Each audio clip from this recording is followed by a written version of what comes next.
opp gjennom buksa og gjennom crossover.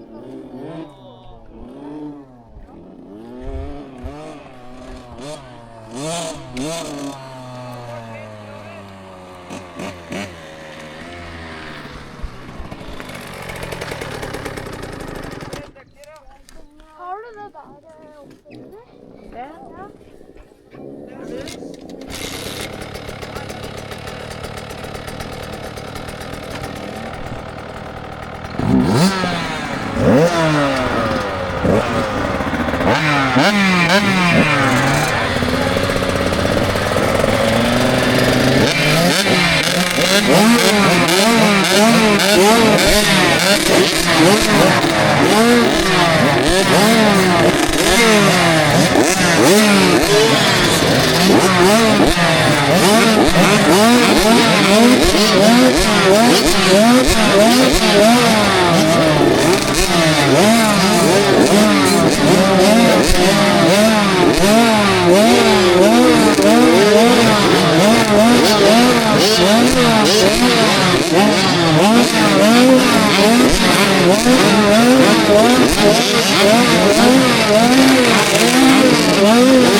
Bra. Er det varmt?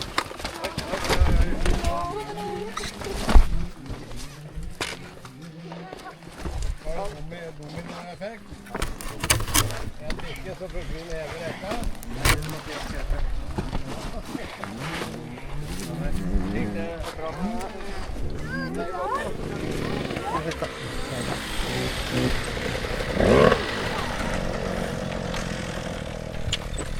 Her.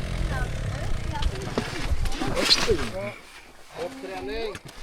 Alle synes det er kjedelig med hopptrening, sant alle? Står det? Ikke? Husker dere hva jeg har sagt om hopptrening da? Hopping er jo ofte som mange synes er veldig gøy. Så vet vi at det er også det elementet på en måte det vi gjør i motocross som fort kan dra med seg noen skader hvis vi ikke skjerper så er konsentrert. Det er veldig viktig at vi fokuserer veldig på det vi skal gjøre. På hopptrening så har vi grunnstilling, ikke sant? Mye og alle har vært med på det så mange år så de begynner å synes det er kjedelig at jeg prater på det, men det er litt viktig på en måte at vi terper litt på det uansett. Så får du stå på sykkelen din. Og så, hvordan er grunnstillingen inn på hopp da? Bak med rumpa. Bakover med rumpa. Hvor skal hakan være henne? Dennis? Framfor styret. Ja, over styret. Så det vil si, der omtrent, grunnstilling inn på hopp. Det ser ut som en VM-kjører du med sykkelen og utstyret her. Ja? Med den grunnstillingen i tillegg, da, så tror du får plass på VM-turen snart. Ja, tror du ikke det? Ja. Når vi kjører ut, så er det vært at vi skal kjøre på et sånn vanlig fartshopp, sånn som vi hopper på her. Så vi hopper ut en bakke. Mye var det viktig at vi tenker på da når vi kjører ut på et sånn et hopp. Bare si det du tror, ikke noe som blir dumt å si. Stå. Stå, veldig viktig. Ja. Glemme sykkelen med knæene våre. Ja. Haka over styret. Ja, det er helt riktig. Du husker fra vi har trent på Tibro, du? Det er bra. Kløtsjberedskap, tilfelle vi må tappe brems, men hører ikke å fokusere så mye på det enda. Ja. Når vi kjører ut på dette hoppet her, så hvis vi tar med oss mye fart fra svingen, og så skrur vi av gassen tale akkurat ut i hoppet, hva skjer da? Her? Ja, da setter sykkelen ned, ikke sant? Vi setter med lavt framhjul. Hvis vi kommer inn på hoppet da, så kjører vi på påslag, som vi sier, så at vi kommer på hoppet, Mr. Bad Boy. Det er Bad Boy jeg skulle kalle det, var ikke det? Kommer ut på hoppet, og så bruker du mye gass. Så du gir på mye akkurat ut i hoppet, og så forsvinner vi sånn. Det vil vi heller ikke. Så det er veldig viktig at vi kjører ut på hoppet, så vi går ut i lufta med jevn gass. Grunngass. Så vi kjører ut der. Helt til vi går av. Når vi lander etter hoppet her da, kanskje flytte oss litt hit, sånn at vi slipper. Så blir det bratt nedover, ikke sant? når vi lander etter hoppet, så er det også en ting vi må passe på, Mio. Hva er det? Mio. Ja. At vi ikke skrur av gassen, at vi lander med motoren bare går på tomgang, for da holder det att litt. Så akkurat før sykkelen skal gå i bakken, så har vi litt gass, sånn at sykkelen drar igjen. Sånn som før Mio, Ailo og en del av dekk som begynner å hoppe mye og begynner å bli veldig trygge i hoppinga, så kjører vi ut og demper hoppet, svølger hoppet, for ikke å hoppe for langt. Så vi andre, Dennis, kjører ut på jevn gass. Prøvdekk fram litt og litt nå. Skal vi kutte over bortpå der, og så vi kutte ut norskebakken nå da, og så har vi litt fokus på denne der. Ja? Ja, vi kutter. Ole, vinker du dem over? Ja, Ole vinker litt over der.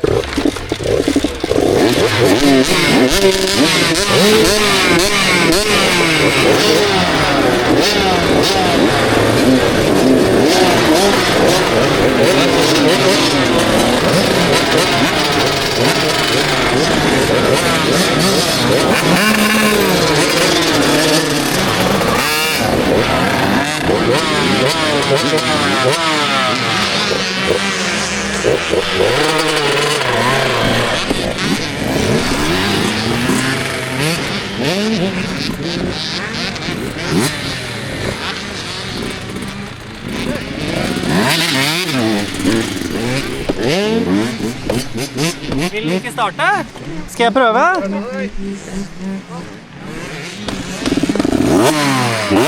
Her kommer den!